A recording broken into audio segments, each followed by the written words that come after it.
Hello साथियों, मैं पारस कुमार आप सभी का स्वागत करता हूं पारस फ्री एजुकेशन में। आज इस क्लास में हम शिक्षक भर्ती स्पेशल पर्यावरण के इम्पोर्टेंट क्वेश्चन पढ़ेंगे, जहां से आपको एग्जाम में प्रश्न देखने को अवश्य मिलने वाले हैं। इसलिए आप सभी लोगों से रिक्वेस्ट है मेरी, इस वीडियो को आप कंप्लीट अवश्य देखना, यहाँ से आपको बहुत ही फायदा होने वाला है। तो शुरू करते हैं प्रश्न क्रमांक 1 से। यहाँ पर कहा गया है, वन महोत्सव की शुरुआत कब हुई थी? देखिए प्यारे भाई, वन महोत्सव सप्ताह प्रतिवर्ष 1 जुलाई से लेकर 7 जुलाई तक मनाया जाता है। ठीक है, और वन महोत्सव के जन्मदाता कौन है तो बताइएगा, के.एम. मुंशी हैं। और इसकी जो शुरुआत है साथियों, वर्ष 1950 में हुई थी। राइट आंसर यहाँ पर ऑप्शन सी के साथ जाएगा। क्लियर। यदि आपसे पूछा जाए स्वतंत्र भारत की पहली वन नीति कब बनी थी तो बताइएगा वर्ष 1952 में। ओके, चलिए इसके बाद प्रश्न क्रमांक 2 पर आते हैं। बीओडी का मान किस में अधिक होता है? बीओडी जिसका मतलब क्या है? Biochemical oxygen demand. ध्यान रखिएगा, कई बार एग्जाम में पूछा गया है।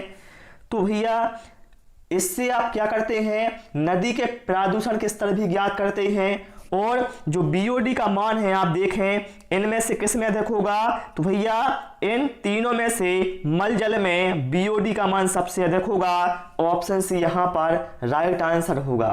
ठीक है, चलिए इसके बाद प्रश्न क्रमांक 3 पर आते हैं। खाना बनाने के लिए प्रयुक्त बायोगैस किसका मिश्रण होता है? जो आप खाना बनाने में बायोगैस यूज होती है, बताना है किसका मिश्रण होता है। तो देखिए भाई, वह मिश्रण होता है किसका? मीथेन और कार्बन डाइऑक्साइड का। ऑप्शन डी यहाँ पर हमारा करेक्ट आंसर हो जाएगा। ठीक है, यदि आपसे पूछा जाए किस गैस को आग बुझाने वाली गैस कहा जाता है तो बताइएगा कार्बन डाइऑक्साइड को। पूछा जाए दम घोटू गैस किसे कहा जाता है तो बताइएगा कार्बन मोनोऑक्साइड को। ठीक है, चलिए अगला क्वेश्चन लेते हैं। किस मृदा का निर्माण नदियों द्वारा बहाकर लाने से होता है? बताएंगे आप लोग, राइट आंसर क्या होगा? देखिए भाई, जो जलोढ़ मिट्टी होती है इसका निर्माण नदियों द्वारा बहाकर लाने से होता है। ऑप्शन बी यहाँ पर करेक्ट आंसर होगा। यदि आपसे पूछा जाए पुरानी जलोढ़ मिट्टी को क्या कहा जाता है तो बताइएगा इसे क्या कहा जाता है? बांगर कहा जाता है। और नई जलोढ़ मिट्टी को कहा जाता है खादर। ये भी आपको ध्यान रखना है। पूछा जाए कपास की खेती के लिए कौन सी मिट्टी सबसे उपयुक्त होती है तो बताइएगा काली मिट्टी। और चाय की खेती के लिए लैटेराइट मिट्टी सबसे उपयुक्त होती है। क्लियर। चलिए अगला प्रश्न क्या है। और देखिए, मैं आज आपसे एक रिक्वेस्ट करता हूँ, स्पेशल रिक्वेस्ट है।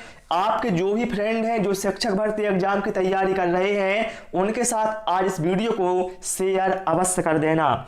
एवरेस्ट पर पहुंचने वाली भारत की पहली महिला कौन है? बताएं आप लोग, राइट आंसर यहाँ पर क्या होगा? तो देखिए भाई, एवरेस्ट पर पहुंचने वाली जो पहली भारतीय महिला हैं उनका नाम है बछेंद्री पाल। ऑप्शन ए यहाँ पर करेक्ट आंसर होगा। यह कारनामा उन्होंने 23 मई 1984 को किया था। ठीक है, चलिए इसके बाद आते हैं प्रश्न क्रमांक 6 पर। निम्न में से कौन सी फसल मिट्टी को नाइट्रोजन युक्त बनाती है? देखिए ध्यान रखिएगा भाई मेरे, जो दलहनी फसलें होती हैं उनकी जड़ों में क्या है? नाइट्रोजन स्थिरीकारी बैक्टीरिया पाया जाता है, जो क्या करता है? वायुमंडलीय नाइट्रोजन को नाइट्रेट में परिवर्तित कर देता है। जैसे दलहनी फसलें कौन कौन सी हैं? चना हो गया, अरहर हो गया, मसूर हो गया। तो यहाँ पर राइट आंसर किसके साथ जाएगा? ऑप्शन बी के साथ जाएगा। क्लियर। चलिए आलू क्या है तो भैया आलू एक तना है। गेहूं क्या है तो गेहूं और चना क्या है? ये रबी की फसलें हैं। ठीक है, चलिए भाई अगला क्वेश्चन लेते हैं। चंडी प्रसाद भट्ट को रमन मैग्सेसे पुरस्कार कब प्रदान किया गया? बताएं आप लोग, राइट आंसर यहां पर क्या होगा? तो राइट आंसर यहां पर साथियों हमारा ऑप्शन बी के साथ जाएगा।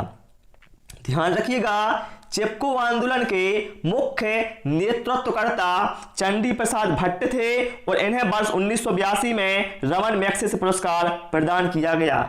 ठीक है, यदि आपसे पूछा जाए वन संरक्षण अधिनियम कब आया था तो बताइएगा वर्ष 1980 में आया था। पूछा जाए यहां पर कि पर्यावरण संरक्षण अधिनियम कब आया था तो बताइएगा वर्ष 1986 में आया था। ठीक है, चलिए अगला है, जो वन चक्रवातों के अवरोधकों का कार्य करते हैं वे वन कौन से होते हैं। देखिए चक्रवात के अवरोधक यहां पर बात की गई है तो भैया वह वन होते हैं मैंग्रोव वन, जो कि दलदली वाले इलाकों में होते हैं। ठीक है, और यदि पूछा जाए भारत के किस राज्य में सबसे अधिक मैंग्रोव वन पाए जाते हैं तो भैया पहले नंबर पर क्या है, पश्चिम बंगाल है और दूसरे नंबर पर है गुजरात। ठीक है, मैंग्रोव वन सबसे अधिक कहां, पश्चिम बंगाल में पहले नंबर, और दूसरा नंबर किसका है, गुजरात का है। चलिए अगला है, अंतरिक्ष यात्रा में जाने वाले पहले भारतीय अंतरिक्ष यात्री कौन थे। देखिए अंतरिक्ष यात्रा में जाने वाले पहले भारतीय अंतरिक्ष यात्री कौन थे तो उनका नाम था भाई राकेश शर्मा। ऑप्शन बी यहां पर राइट आंसर होगा। और पूछा जाता है कि यह किस अंतरिक्ष यान से गए थे, ये कई बार एग्जाम में पूछा गया है तो इसका नाम आप लोग ध्यान रखें या फिर इसको नोट कर लें, सोयुज T11। ठीक है, ये अंतरिक्ष यान का नाम था। यदि आपसे पूछा जाए अंतरिक्ष में जाने वाली प्रथम भारतीय महिला कौन थी तो बताइएगा कल्पना चावला। ठीक है, सॉरी कल्पना चावला है यहां पर ऑप्शन सी में जो दिया है। ठीक है, कल्पना चावला प्रथम महिला। ओके, चलिए अगला प्रश्न क्या है, जिस पदार्थ की मदद से पाचन क्रिया होती है उसे क्या कहते हैं। तो भैया ये आप तो पता होगा, जब भी आप डॉक्टर के यहां पर जाते हैं, जब आपकी पाचन क्रिया खराब होती है तो आपने देखा होगा उस सिरप में भी ऐसे तत्व होते हैं जिसमें क्या है, एंजाइम होते हैं। इससे क्या होता है, जो आप खाना खाते हैं वो क्या है, पाचन में सहायक होते हैं एंजाइम। ऑप्शन यहां पर करेक्ट आंसर हमारा हो जाएगा। ठीक है, यदि पूछा जाए प्रोटीन किसके बहुलक होते हैं तो बताइएगा प्रोटीन अमीनो अम्ल के बहुलक होते हैं भाई। ठीक है, चलिए क्लास में कैसा लग रहा है, मजा आता है या नहीं आता वो भी आप कमेंट बॉक्स में अवश्य बताएं। और आप सभी लोग बोलते हैं लाइव क्लास स्टार्ट करें। देखिए भाई लाइव क्लास स्टार्ट कर दूंगा, लेकिन प्रॉब्लम ये है जो मेरा वाईफाई का सेटअप है वो बेकार हो गया है, बिल्कुल भी स्पीड नहीं दे रहा है, तो क्लास देने में क्या है, बफरिंग होगी। ठीक है, इसलिए मैं अभी क्लास नहीं ले पा रहा हूं, लेकिन कोशिश करूंगा या तो नया खरीदूंगा या फिर उसको ठीक करवा लूंगा। सतत विकास की अवधारणा किस सम्मेलन का मुख्य विषय था, बताएं आप लोग। सतत विकास मतलब क्या है, ऐसा मतलब प्रकृति ने हमें साधन प्रदान किए हैं उनका इस तरह से उचित मात्रा में प्रयोग किया जाए ताकि वो भविष्य में आने वाली पीढ़ियों के लिए भी आसानी से उपलब्ध हो सके, है ना। तो भैया सतत विकास की अवधारणा ये था जोहान्सबर्ग सम्मेलन का मुख्य विषय। ठीक है, जो कि अमेरिका के जोहान्सबर्ग में आयोजित हुआ था, इसलिए इसे कहा जाता है जोहान्सबर्ग सम्मेलन। चलिए अगला प्रश्न क्या है, वायुमंडल की सबसे ठंडी परत कौन सी है। वायुमंडल की सबसे ठंडी परत कौन सी है, मध्यमंडल है। ऑप्शन बी यहां पर हमारा करेक्ट आंसर हो जाएगा। यदि आपसे पूछा जाए वायुयान किस मंडल में उड़ाए जाते हैं तो बताइएगा समताप मंडल में उड़ाए जाते हैं। पूछा जाए साथियों यदि आपसे आंधी तूफान मौसम संबंधी जो घटनाएं घटित होती हैं वो कहां होती हैं, क्षोभ मंडल में होती हैं। अब आप लोगों के लिए मैं क्वेश्चन देता हूं, आप कमेंट बॉक्स में बताएं वायुमंडल की सबसे गर्म परत कौन सी है, इसका आंसर आप कमेंट बॉक्स में कमेंट करें। चलिए अगला क्वेश्चन लेते हैं, हाइड्रेला जैसे पौधे कहां रहते हैं। हाइड्रेला, तो मेरे भाई जो ये पौधा है हाइड्रेला, ये क्या है, एक जलीय पौधा है जो पूरे वर्ष क्या है, तालाबों में भाई आपको देखने को मिल जाएगा। ठीक है, अर्थात हम कह सकते हैं जलीय पौधा है तो ये कहां पाया जाता है, जल में पाया जाएगा। ठीक है, चलिए अगला क्वेश्चन लेते हैं, भारतीय मौसम विज्ञान विभाग कहाँ स्थित है? भारतीय मौसम विज्ञान विभाग, तो ये कहाँ पर है भाई? ये नई दिल्ली में है। ऑप्शन डी यहाँ पर हमारा करेक्ट आंसर होगा। यदि आपसे पूछा जाए चावल अनुसंधान संस्थान कहाँ पर है, तो बताइएगा कटक में है। आलू अनुसंधान संस्थान कहाँ पर है, तो बताइएगा शिमला में है। क्लियर? चलिए अगला क्वेश्चन लेते हैं। स्कर्वी रोग का निवारक अम्ल कौन सा होता है? स्कर्वी रोग आप सभी को भैया पता है, विटामिन सी की कमी से क्या है? स्कर्वी रोग होता है। तो स्कर्वी रोग हो गया तो निवारक में क्या यूज करना होगा? हमें विटामिन सी यूज करना होगा। तो विटामिन सी नहीं दिया है, लेकिन भाई विटामिन सी का रासायनिक नाम क्या होता है? एस्कॉर्बिक अम्ल होता है, जो हमें ऑप्शन डी में दिया है। तो यही भैया अपना करेक्ट आंसर हो जाएगा। ये आप ध्यान रखना, जब आपको विटामिन की जगह पर उसका रासायनिक नाम दिया हो तो वही आपको टिक करना है। ठीक है। यदि आपसे पूछा जाए सिरके में कौन सा अम्ल पाया जाता है, तो बताइएगा एसिटिक अम्ल पाया जाता है।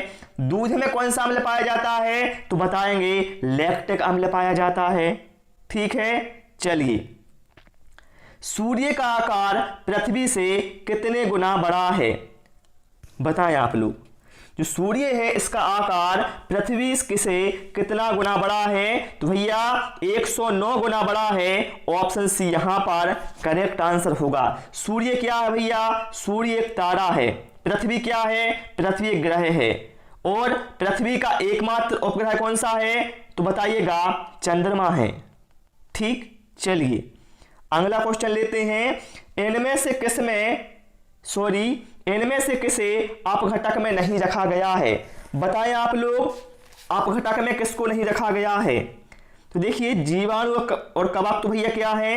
ये अपघटक करते हैं। ठीक है।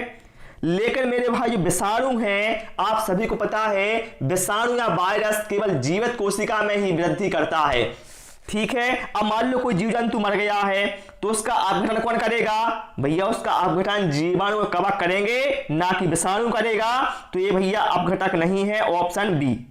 ठीक है। चलिए हाँ, एक बात ध्यान रखिएगा, यदि पूछा जाए जीवाणु की खोज किसने की, तो बताइएगा ल्यूवेन हुक ने की। और विषाणु की खोज किसने की? इवानोव्स्की ने की। ठीक। चलिए अगला प्रश्न लेते हैं। उर्वरकों में उपलब्ध फसलों के लिए पोषक तत्व कौन से होते हैं? जो आप उर्वरक यूज करते हैं, बताएं आप लोग फसलों के लिए कौन से पोषक तत्व उसमें होते हैं? तो भैया NPK आप ध्यान रखना, मतलब नाइट्रोजन, फास्फोरस और पोटेशियम। राइट आंसर किसके साथ जाएगा? यहां पर ऑप्शन डी के साथ ही चला जाएगा। पूछा जाए यदि आपसे उर्वरक उत्पादन का संबंध है किस क्रांति से है, तो बताइएगा भूरी क्रांति से। ठीक है। चलिए अगला क्वेश्चन लेते हैं। सरसों के उत्पादन में अग्रणी राज्य कौन सा है? सरसों के उत्पादन में तो कौन सा है भाई? राजस्थान है। ऑप्शन सी यहां पर हमारा करेक्ट आंसर होगा। मसालों के उत्पादन में कौन है? तो बताइएगा केरल है, इसलिए इसे मसालों का बगीचा भी कहा जाता है। गुजरात किस में है? तो भैया गुजरात है मूंगफली के लिए। उत्तर प्रदेश किसके लिए है? गन्ने के लिए। ठीक है। चलिए अगला क्वेश्चन लेते हैं। ठोस कार्बन डाइऑक्साइड को क्या कहा जाता है? तो भैया ठोस कार्बन डाइऑक्साइड को कहा जाता है सूखी बर्फ है, अर्थात ड्राई आइस है। ठीक है। ओके। ऑप्शन डी यहां पर राइट आंसर होगा। और कार्बन डाइऑक्साइड को ही आग बुझाने वाली गैस कहा जाता है और ग्रीन हाउस गैस कहा जाता है। तो साथियों इस क्लास में इतना ही। आपको क्लास कैसी लगी कमेंट बॉक्स में कमेंट करें। Thanks for watching this video.